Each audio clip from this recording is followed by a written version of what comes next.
Assalamualaikum warahmatullahi wabarakatuh. Sebelumnya izin memperkenalkan diri, nama saya Ervina Damayanti. Saya dari kelas 4B dengan nomor NPM 2331100024. Di sini saya izin mengumpulkan tugas video yaitu dari mata kuliah formulasi dan teknologi sediaan steril yang bertugaskan untuk meringkas video yang berjudul produk steril, dan inilah hasil ringkasan saya. Yang pertama ada definisi dan persyaratan produk steril. Dalam video itu membahas tentang CPOB. CPOB atau cara pembuatan obat yang baik memberikan perhatian khusus pada proses produk steril. Apa sih produk steril itu? Produk steril adalah sediaan obat dalam bentuk terbagi-bagi yang bebas dari mikroorganisme hidup. Sediaan steril meliputi preparat parental atau injeksi, preparat mata, dan preparat irigasi. Karena obat steril tidak melewati garis pertahanan utama tubuh atau kulit dan mukosa, obat tersebut harus benar-benar bebas dari kontaminasi mikroba dan bahan beracun lainnya. Produk steril harus bebas dari kontaminasi mikroba dan bahan toksis karena langsung bersentuhan dengan bagian dalam tubuh. Pembuatannya harus mengikuti beberapa prosedur ketat untuk mencegah adanya resiko pencemaran. Selanjutnya, ada produk steril sangat istimewa karena langsung berhubungan dengan toksis bagian dalam tubuh sehingga harus bebas dari mikroba dan bahan-bahan toksis lainnya. Dalam CPOB 2018 memberikan perhatian khusus pada pengendalian bioburden dan persyaratan yang lebih ketat untuk produk yang dibuat secara aseptis. Selanjutnya, ada prinsip dasar pembuatan produk steril. Yang pertama, ada proses pembuatan produk steril harus mengikuti beberapa prosedur yang ketat untuk meminimalkan resiko pencemaran mikroba, partikulat, dan pirogen. Terdapat dua kategori utama proses pembuatan produk steril itu.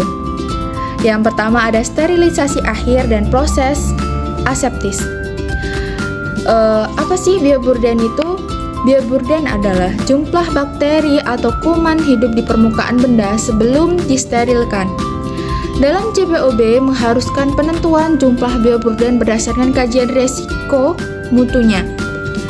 Bioburden yaitu jumlah mikroorganisme pada suatu produk sebelum sterilisasi menjadi perhatian utama dalam CPOB tersebut. Selanjutnya ada sumber kontaminasi. Kontaminasi dapat berasal dari partikel hidup seperti bakteri, jamur, dan partikel tidak hidup yaitu seperti debu dan serat. Endotoksin dan virus merupakan jenis kontaminan yang sangat berbahaya dan sulit dihilangkan. Sumber kontaminasi utama meliputi lingkungan, personel, serta mesin dan peralatan. Adapun persyaratan CPOB 2018 yaitu CPOB 2018 mengatur prinsip kerja, persyaratan personel, bangunan dan fasilitas peralatan, sanitasi, air, pengolahan, sterilisasi, filtrasi, penyelesaian produk, dan pengawasan mutu. Dalam klasifikasi ruang bersih terdapat ada beberapa kelas, yaitu ada 4, A, B, C, dan D, didasarkan pada jumlah partikel dan kondisi operasionalnya. Setiap kelas ruangan memiliki persyaratan yang berbeda-beda terkait jumlah partikel, suhu, kelembapan, jenis filter udara atau HEPA, dan pertukaran udara per jamnya. Selanjutnya, ada perbedaan CPOB 2012 dan 2018, yaitu CPOB 2012 mengubah persyaratan fasilitas produk steril, terutama untuk salep mata yang harus dibuat di ruangan kelas C sebelum sterilisasi akhir. Sedangkan CPOB 2018 menekankan pengendalian bioburden sebelum dan sesudah sterilisasi itu. Secara prinsip, tidak ada perbedaan besar antara CBOB edisi 2012 dan 2018. Penggunaan sinar UV sebagai metode sterilisasi pada industri farmasi di Indonesia telah banyak digunakan, khususnya pada edisi CBOB 2018. Metode ini sangat efektif untuk menghasilkan produk tanpa biopuden, yaitu zat berbahaya yang hidup dalam aliran darah sebelum terdispersi. Penggunaan CBOB pada proses ini juga sangat penting karena berkaitan erat dengan proses sterilisasi. Pada tahun 2012, industri farmasi diharuskan melakukan pemeriksaan menyeluruh terhadap berbagai resiko yang terkait dengan penggunaan produk steril ini. Hal ini juga termasuk persiapan produk steril loh, seperti persiapan untuk mata dan persiapan produk steril untuk infus. Penggunaan CBOB dalam proses ini sangat penting untuk mengurangi adanya resiko kontaminasi produk steril itu dan mencegah pembentukan zat berbahaya dalam tubuh kita. Proses produksi produk dibagi menjadi dua kategori. Yang pertama ada satu dalam mode dingin atau dengan sterilisasi dingin atau Ponstension. Sedangkan yang lain melibatkan pengeringan aseptik produk pada suhu 120 derajat Celcius selama 15 menit. Kategori kedua ini disterilkan dengan volume air yang kecil, disterilkan dengan volume air yang besar, atau kandungan antibiotik. Terdapat berbagai jenis antibiotik dan CBOB yang digunakan dalam proses produksi, dan dosis antibiotik digunakan dalam proses produksi juga bervariasi loh. Kekhawatiran utama adalah risiko kontaminasi yang tinggi, terutama dalam produksi produk beresiko tinggi. Selanjutnya, proses pembuatan produk steril dibagi menjadi dua kategori, yaitu produk yang disterilkan pada tahap akhir dan produk diproses secara aseptis. Area pembuatan produk steril dibagi menjadi kelas A kan? A, B, C, dan D. Ada beberapa persyaratan kebersihan yang sangat berbeda-beda. Dengan kelas A adalah area terbersih digunakan untuk aktivitas beresiko tinggi, seperti pengisian wadah, koneksi aseptis, dan umumnya dicapai dengan aliran udara laminar. Kelas B adalah lingkungan latar belakang untuk zona kelas A dalam proses aseptis dan persiapan.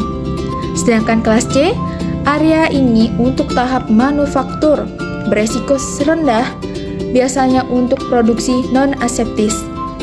Selanjutnya, kelas D, area ini untuk persiapan larutan dan komponen untuk sterilisasi yang akhir, kualifikasi dan pemantauan ruang bersih. Ruang bersih juga harus terkualifikasi sebelum digunakan dengan hasil yang stabil dan memenuhi persyaratan selama 5 hari berturut-turut. Kualifikasi dan pemantauan ruang bersih. Yang pertama, ruang bersih harus terkualifikasi sebelum digunakan dengan hasil yang stabil dan memenuhi beberapa persyaratan selama 5 hari berturut-turut. Yang kedua, selama proses produksi, ruang bersih harus dipantau secara rutin terkait jumlah partikel atau viabel dan non-viabel. Yang ketiga, ada pemantauan partikel viabel dilakukan dengan cawan papar, kotak plat, dan air sampler. Selanjutnya, ada pembersihan dan sanitasi. Pembersihan dilakukan dengan vakum dan lap bebas serat, bukan dengan sapu.